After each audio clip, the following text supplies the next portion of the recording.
Welcome. This time I'm going to have 3 links down below in case you want to check out Berto and Angel. Okay, they have been the AAA World Tag Team Champions since Triple Mania 3 last month on June the 15th. They're the first WWE contracted wrestlers to win those titles from AAA. They're offering an open challenge for them. Really excited for them. Video highlights, of course, by WWE, and of course the text results. And it came with a little bit of backlash from Cody, Triple H, the WWE for celebrating the life of Hulk Hogan despite his controversies in recent history, in recent years. And I said it really simple. You can celebrate the life of the person, see if that person individually that you're talking about has changed, has shown remorse. You may or may not feel that he or she has. Whatever the situation may be with whoever the person may be that we're discussing, people shouldn't have to explain themselves. You either support him or you don't. You don't have to. You don't have to forgive him. You don't have to like him. You could do whatever you want as long as there are other people out there are able to do what they want and choose to celebrate him. And just because you're celebrating him and the impact that he had on professional wrestling, whether you like him or not, and whether you like it or not, it is undeniable. And that is what Cody Rhodes spoke about before talking about his upcoming match at SummerSlam. And he was thrown under the bus on Twitter. And I'm just like, this is insane. So I'm going to show you that really quick. Yes, I'm taking my sweet ass time, but it's all things wrestling, and this thing to me is important. This person said, and I quote, "For all the Cody fans out there, I promise y'all, don't gotta hold his hand or defend him. He's the face of the company, and he was probably asked to say a few words. That I get. What I don't get is him basically saying that his professional accolades outweigh the actual harmful words he used against people who look like me. As somebody who's a well-documented fan of Cody, his choice of words here were fucking stupid, and he deserves to be called out on it. I basically said, and I quote, should I quote? It's myself. I said it. Your choice of words are fucking stupid because now you're putting words in his mouth that he never uttered. Don't spin it into something it isn't. Okay? That is the shit that I really hate, because nowhere did he actually say that. But here we are. So you are able to celebrate the life without necessarily standing by every fucking thing he's ever said and done. Could you imagine if we did that with politicians? We'd all be under the microscope. How could you vote for him? 30 years ago, last week, he said this, she said that. Great. Doesn't mean I respect what they've said and done. Every waking moment that this person's been awake. God damn it. But he was a huge part of my childhood. He's probably the the first person that got me really hyped up into watching wrestling. I grew up in the late 70s. So like literally when Hogan hit the scene for the first time in the very early 80s, very late 70s, I watched that shit with my dad. Can I still call out Terry Bollea for being a bastard? Absolutely. Is he a changed man? I mean, I didn't know him personally, but I'm friends with someone who actually knew him personally. And so I try to look for the best in people. And again, every single person needs to be analyzed differently, right? Someone could say, well, what about Chris Benoit? Well, that's a different story, isn't it? Because that's a lot more extreme. That doesn't downplay what he said in the past. But I'm sorry, it's not as dramatic as what Chris Benoit did, right? Chris Benoit, I'm kind of like, you know what? I might talk about that in another video, but because I'm getting a little sidetracked, but not really. You're allowed to feel the way you want, but allow others to feel differently than you and just agree to disagree. It shouldn't have to be so complicated. So there it is. Triple H narrates Hulk Hogan's video package. Like I said, I thought it was really well done. Then Logan Paul came out, shook hands with a fan.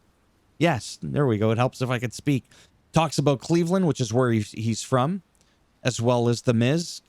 He called Jelly Roll Kentucky Fried Convict, which I have to admit I laughed at. Jelly Roll then came out and roasted Logan Paul on the mic. He's actually quite comfortable on the mic, but I mean he's a professional. He's a performer. So I'm not too surprised at that. But I have to admit, I enjoyed this segment.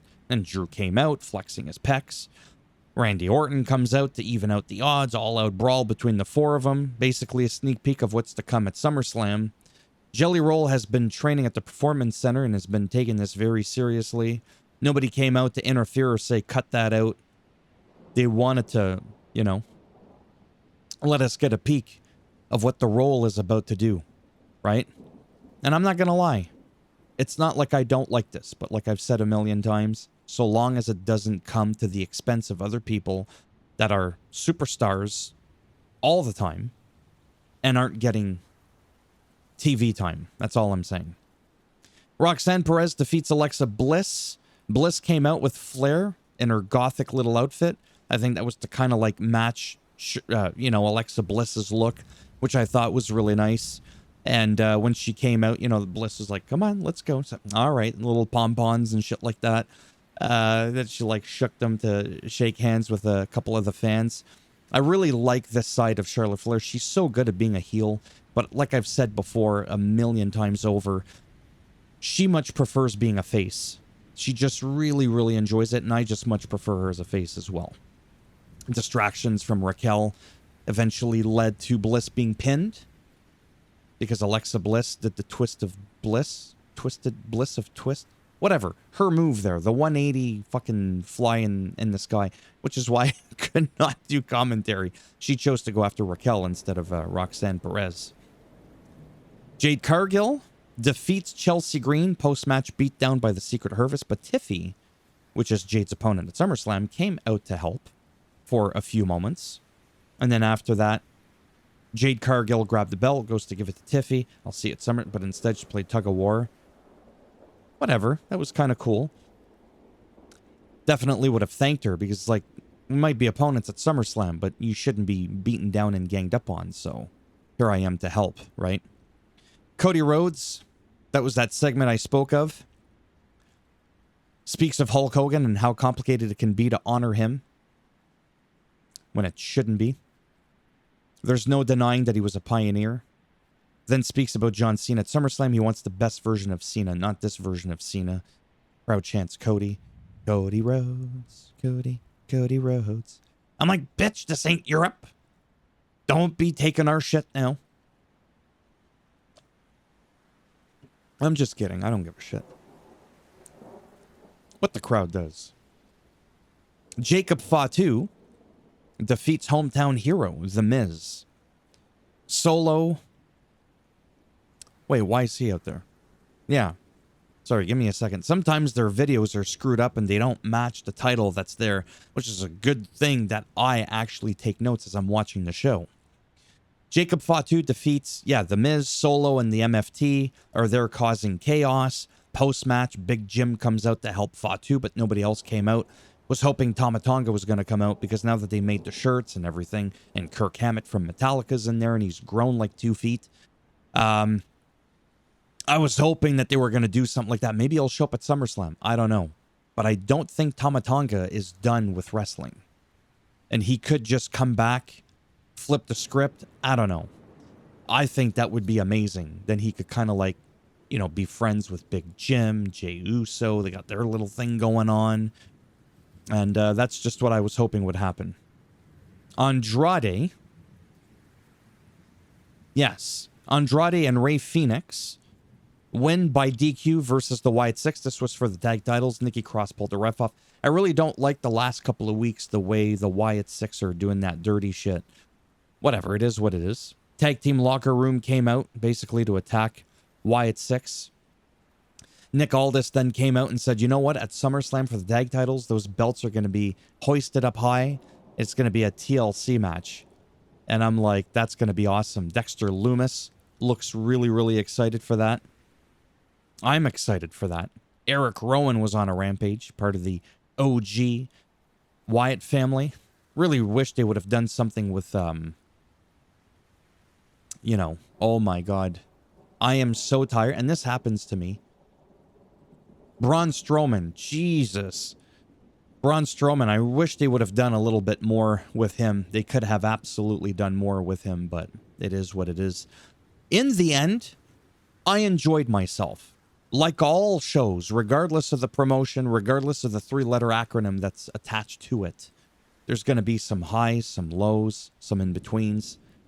I just take the best parts of each and I go, you know what? I had fun. I was entertained. Sometimes a little botch happens. Sometimes matches don't work out the way you were hoping. But in the end, this is my life. And I enjoy it with a passion that burns brighter than 1,000 suns. Thumbs up as always if you liked the video.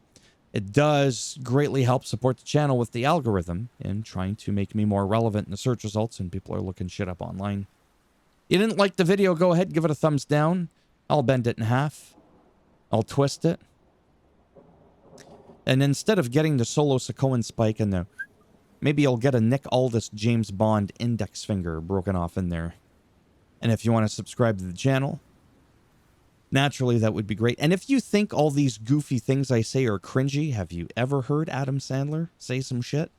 And he's one of the funniest people ever. He's beloved by billions of people around the world. He says some pretty goofy, silly stuff. Okay? So yeah. Take care. And if I'm lucky, maybe I'll see some of you in the next one. I don't even know when the... give me a second. You know what? Yeah, hold on. It's in 7 and 8 days because it's a 2-night SummerSlam for the first time ever, right? August the 2nd and August the 3rd. It's on a Saturday and Sunday. It's just funny because Joe Testoro's like, we'll see you at SummerSlam. And I'm like, how about we'll see you next week? Because there's still another SmackDown that's going to happen. There's still another Monday Night Raw that's going to happen. Not really whatever. Enough talking. Bye for now.